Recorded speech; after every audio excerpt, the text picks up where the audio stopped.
reading with a little more deliberation in the choice of their pursuits, all men would perhaps become essentially students and observers. For certainly their nature and destiny are interesting to all alike. In accumulating property for ourselves or our posterity, in founding a family or a state, or acquiring fame even, we are mortal. But in dealing with truth we are immortal, and need fear no change nor accident. The oldest Egyptian or Hindu philosopher raised a corner of the veil from the statue of the divinity, and still the trembling robe remains raised, and I gaze upon as fresh a glory as he did, since it was I in him that was then so bold, and it is he in me that now reviews the vision. No dust has settled on that robe, no time has elapsed since that divinity was revealed. That time which we really improve, or which is improvable, is neither past, present, nor future. My residence was more favorable, not only to thought, but to serious reading, than a university. And though I was beyond the range of the ordinary circulating library, I had more than ever come within the influence of those books which circulate round the world, whose sentences were first written on bark, and are now merely copied from time to time on to linen paper. Says the poet Merkammer Udenmast, being seated to run through the region of the spiritual world, I have had this advantage in books, to be intoxicated by a single glass of wine. I have experienced this pleasure when I have drunk the liquor of the esoteric doctrines. I kept Homer's Iliad on my table through the summer, though I looked at his page only now and then. Incessant labor with my hands at first, for I had my house to finish and my beans to hoe at the same time, made more study impossible. Yet I sustained myself by the prospect of such reading in future. I read 1 or 2 shallow books of travel in the intervals of my work, till that employment made me ashamed of myself, and I asked where it was then that I lived. The student may read Homer or Aeschylus in the Greek without danger of dissipation or luxuriousness, for it implies that he in some measure emulate their heroes and consecrate morning hours to their pages. The heroic books, even if printed in the character of our mother tongue, will always be in a language dead to degenerate times, and we must laboriously seek the meaning of each word and line, conjecturing a larger sense than common use permits out of what wisdom and valor and generosity we have.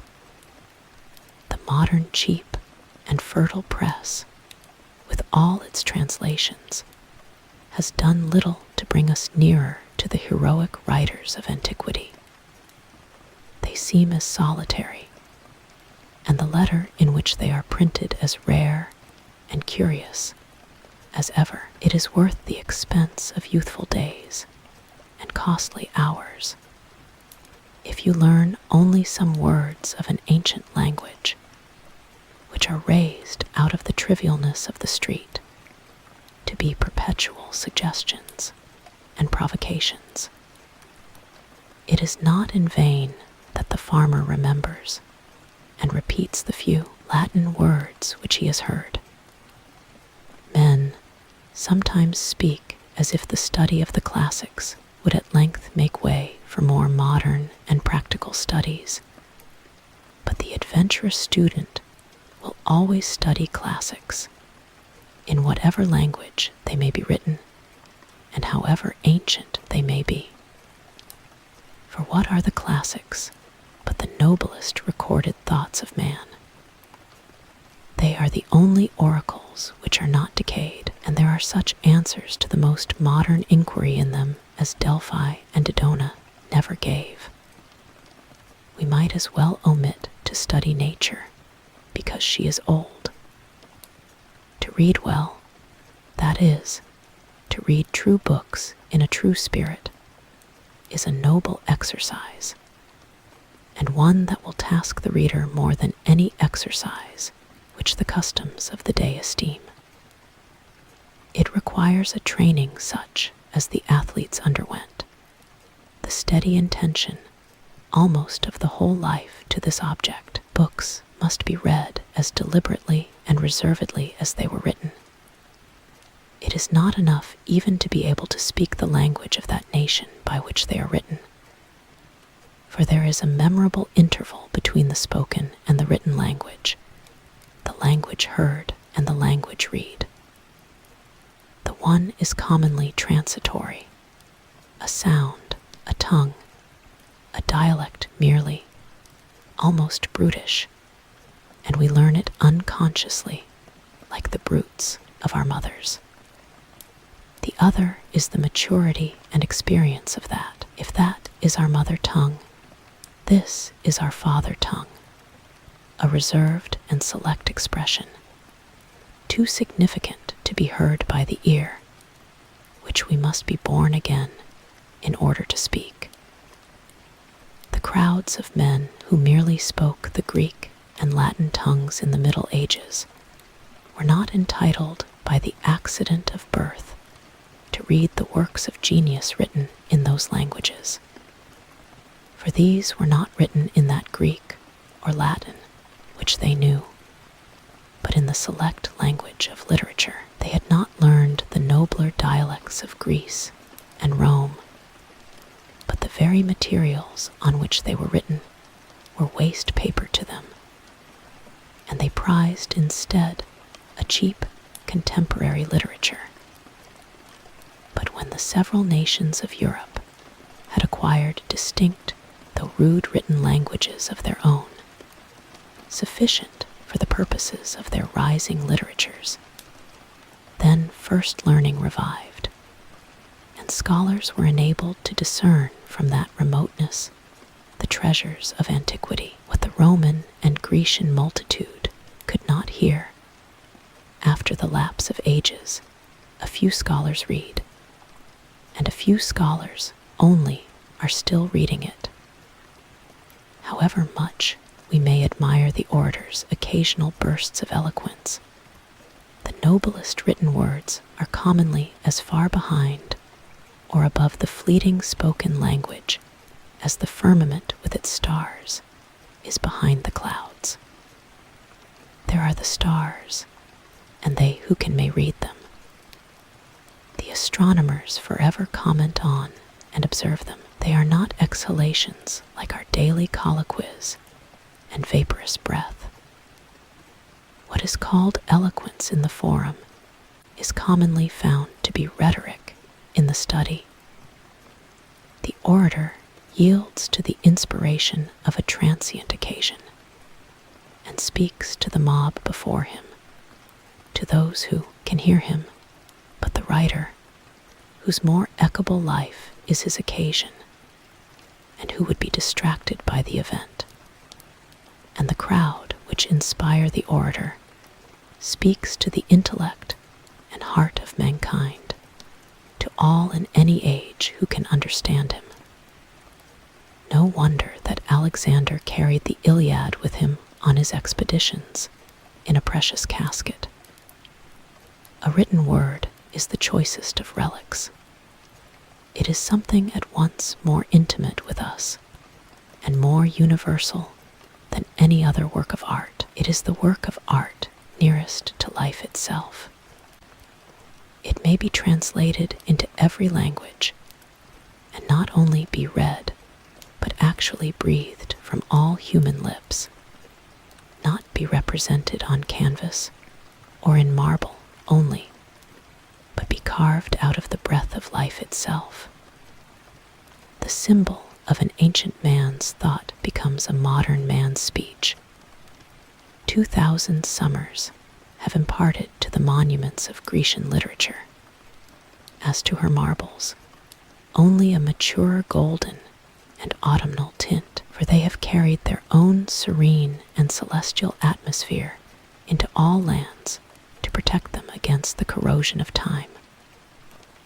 Books are the treasured wealth of the world and the fit inheritance of generations and nations. Books, the oldest and the best, stand naturally and rightfully on the shelves of every cottage. They have no cause of their own to plead, but while they enlighten and sustain the reader, his common sense will not refuse them. Their authors are a natural and irresistible aristocracy in every society, and more than kings or emperors, exert an influence on mankind. When the illiterate and perhaps scornful trader has earned by enterprise and industry his coveted leisure and independence, and is admitted to the circles of wealth and fashion, he turns inevitably at last to those still higher but yet inaccessible circles of intellect and genius, and is sensible only of the imperfection of his culture and the vanity and insufficiency of all his riches, and further proves his good sense by the pains which he takes to secure for his children that intellectual culture whose want he so keenly feels. And thus it is that he becomes the founder of a family. Those who have not learned to read the ancient classics in the language in which they were written must have a very imperfect knowledge of the history of the human race, for it is remarkable that no transcript of them has ever been made into any modern tongue, unless our civilization itself may be regarded as such a transcript. Homer has never yet been printed in English, nor Aeschylus, nor Virgil even, works as refined, as solidly done, and as beautiful almost as the morning itself.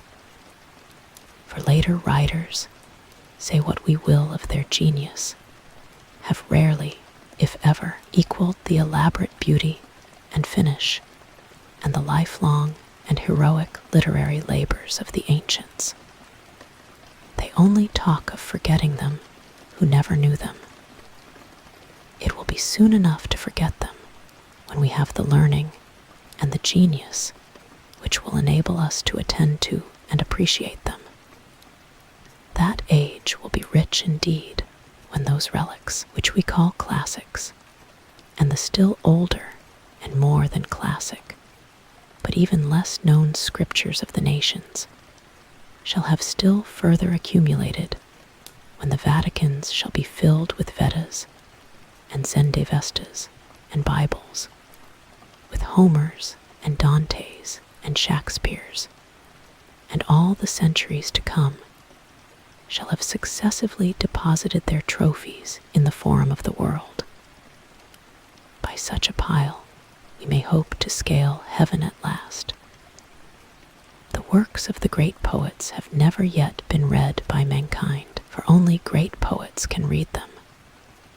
They have only been read as the multitude read the stars, at most astrologically, not astronomically. Most men have learned to read to serve a paltry convenience, as they have learned to cipher in order to keep accounts, and not be cheated in trade. But of reading as a noble intellectual exercise, they know little or nothing. Yet this only is reading in a high sense, not that which lulls us as a luxury and suffers the nobler faculties to sleep the while, but what we have to stand on tiptoe to read and devote our most alert and wakeful hours to. I think that having learned our letters, we should read the best that is in literature, and not be forever repeating Arabi abs and words of one syllable in the fourth or fifth classes. Sitting on the lowest and foremost form all our lives. Most men are satisfied if they read or hear read, and perchance have been convicted by the wisdom of one good book, the Bible, and for the rest of their lives vegetate and dissipate their faculties in what is called easy reading. There is a work in several volumes in our circulating library entitled Little Reading, which I thought referred to a town of that name, which I had not been to. There are those who, like cormorants and ostriches, can digest all sorts of this, even after the fullest dinner of meats and vegetables, for they suffer nothing to be wasted. If others are the machines to provide this provender, they are the machines to read it. They read the 9,000th tale about Zebulun and Sophronia, and how they loved as none had ever loved before, and neither did the course of their true love run smooth. At any rate, how it did run and stumble, and get up again and go on. How some poor unfortunate got up onto a steeple, who had better never have gone up as far as the belfry, and then, having needlessly got him up there, the happy novelist rings the bell for all the world to come together and hear, oh dear, how he did get down again. For my part, I think that they had better metamorphose all such aspiring heroes of universal noveldom into man weathercocks, as they used to put heroes among the constellations, and let them swing round there till they are rusty, and not come down at all to bother honest men with their pranks. The next time the novelist rings the bell, I will not stir though the meeting house burn down. The Skip of the Tiptoe Hop, a romance of the Middle Ages, by the celebrated author of Tittle Taltan, to appear in monthly parts. A great rush, don't all come together. All this they read with saucer eyes, and erect and primitive curiosity, and with unwearied gizzard, whose corrugations even yet need no sharpening, just as some little 4-year-old bencher his 2-cent gilt-covered edition of Cinderella, without any improvement that I can see in the pronunciation or accent or emphasis, or any more skill in extracting or inserting the moral. The result is dullness of sight, a stagnation of the vital circulations, and a general deliquium, and sloughing off of all the intellectual faculties. This sort of gingerbread is baked daily, and more sedulously than pure wheat or Ryandidian in almost every oven, and finds a surer market. The best books are not read even by those who are called good readers. What does our Concord culture amount to? There is in this town, with a very few exceptions, no taste for the best, or for very good books, even in English literature, whose words all can read and spell. Even the college-bred and so-called liberally educated men here and elsewhere have really little or no acquaintance with the English classics. And as for the recorded wisdom of mankind, the ancient classics and Bibles, which are accessible to all who will know of them, there are the feeblest efforts anywhere made to become acquainted with them.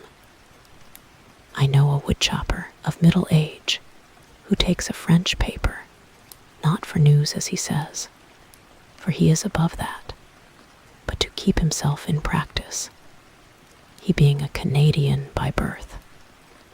And when I ask him what he considers the best thing he can do in this world, he says, beside this, to keep up and add to his English, This is about as much as the college-bred generally do or aspire to do, and they take an English paper for the purpose. One who has just come from reading perhaps one of the best English books will find how many with whom he can converse about it. Or suppose he comes from reading a Greek or Latin classic in the original, whose praises are familiar even to the so-called illiterate. He will find nobody at all to speak to, but must keep silence about it. Indeed, there is hardly the professor in our colleges who, if he has mastered the difficulties of the language, has proportionally mastered the difficulties of the wit and poetry of a Greek poet, and has any sympathy to impart to the alert and heroic reader. And as for the sacred scriptures, or Bibles of mankind, who in this town can tell me even their titles? Most men do not know that any nation but the Hebrews have had a scripture. A man, any man, will go considerably out of his way to pick up a silver dollar. But here are golden words which the wisest men of antiquity have uttered, and whose worth the wise of every succeeding age have assured us of. And yet we learn to read only as far as easy reading, the primers and class books. And when we leave school, the little reading and story books, which are for boys and beginners. And our reading, our conversation and thinking are all on a very low level, worthy only of pygmies and mannequins. I aspire to be acquainted with wiser men than this our Concord soil has produced, whose names are hardly known here.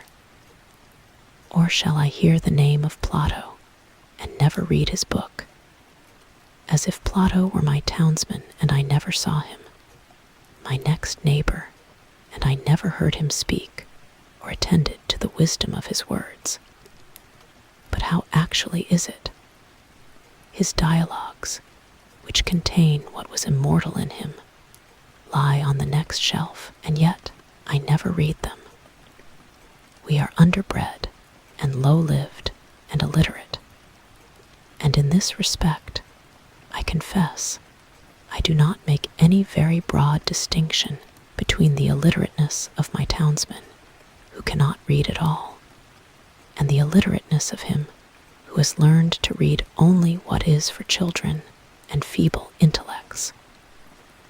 We should be as good as the worthies of antiquity, but partly by first knowing how good they were. We are a race of titmen and soar but little higher in our intellectual flights than the columns of the daily paper. It is not all books that are as dull as their readers. There are probably words addressed to our condition exactly, which, if we could really hear and understand, would be more salutary than the morning or the spring to our lives, and possibly put a new aspect on the face of things for us. How many a man has dated a new era in his life from the reading of a book? The book exists for us perchance, which will explain our miracles and reveal new ones. The at present unutterable things we may find somewhere uttered. These same questions that disturb and puzzle and confound us have in their turn occurred to all the wise men. Not one has been omitted, and each has answered them according to his ability, by his words and his life. Moreover, with wisdom we shall learn liberality. The solitary hired man on a farm in the outskirts of Concord, who has had his second birth and peculiar religious experience, and is driven, as he believes, into silent gravity and exclusiveness by his faith, may think it is not true. But Zoroaster, thousands of years ago, traveled the same road and had the same experience.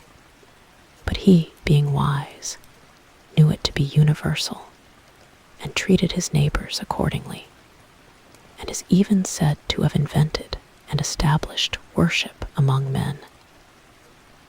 Let him humbly commune with Zoroaster then, and, through the liberalizing influence of all the worthies, with Jesus Christ himself, and let our church go by the board. We boast that we belong to the 19th century and are making the most rapid strides of any nation. But consider how little this village does for its own culture. I do not wish to flatter my townsmen, nor to be flattered by them, for that will not advance either of us. We need to be provoked, goaded like oxen, as we are, into a trot. We have a comparatively decent system of common schools, schools for infants only, but excepting the half-starved lyceum in the winter, and latterly the puny beginning of a library suggested by the state. No school for ourselves. We spend more on almost any article of bodily aliment or ailment than on our mental aliment. It is time that we had uncommon schools, that we did not leave off our education when we begin to be men and women. It is time that villages were universities, and their elder inhabitants the fellows of universities. With leisure, if they are indeed so well off to pursue liberal studies the rest of their lives, shall the world be confined to one Paris or one Oxford forever? Cannot students be boarded here and get a liberal education under the skies of Concord? Can we not hire some Abelard to lecture to us? Alas, what with foddering the cattle and tending the store, we are kept from school too long, and our education is sadly neglected. In this country, the village should in some respects take the place of the nobleman of Europe. It should be the patron of the fine arts. It is rich enough. It wants only the magnanimity and refinement. It can spend money enough on such things as farmers and traders value, but it is thought utopian to propose spending money for things which more intelligent men know to be of far more worth. This town has spent $17,000 on a townhouse. Thank fortune or politics. But probably it will not spend so much on living wit, the true meat to put into that shell, in 100 years. The $125 annually subscribed for a lyceum in the winter is better spent than any other equal sum raised in the town. If we live in the 19th century, why should we not enjoy the advantages which the 19th century offers?